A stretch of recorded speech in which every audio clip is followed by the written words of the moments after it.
Deustoko auzoaren parte den Zorrozaurre uhartearen birsorkuntza planak aurrera pauso handia eman du azken aldian. Horren froga garbia Frank Gehrig diseinatutako zubiaren azpitik ura lehen aldiz igaro dela da. Era honetan Zorrozaurre penintsula izatetik uharte izatera igaro da. 60 eta 80 hamarraldien bitartean industriagunek garrantzitsuenetariko bat bilakatu zen. Bertan portuarekin zerikusia zuten jarduerak nagusitu ziren. 80ko hamarraldiaren hasierako krisiak Zorrozaurreren gainbehera ekarri zuen. Eraikin eta espazio publiko zein pribatu asko zarkiturik geratu ziren, bertako bizi mailak behera eginez.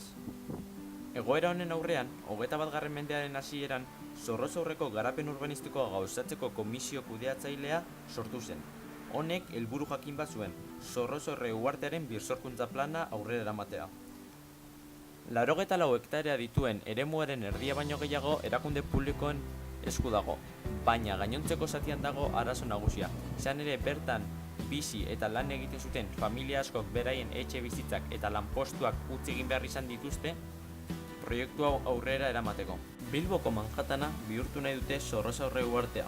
20 urte bitartean, bi zubi berri irekiko dira uhartearekin komunikatzeko. Bertan, 5.500 etxe bizitza baino gehiago erekiko dira.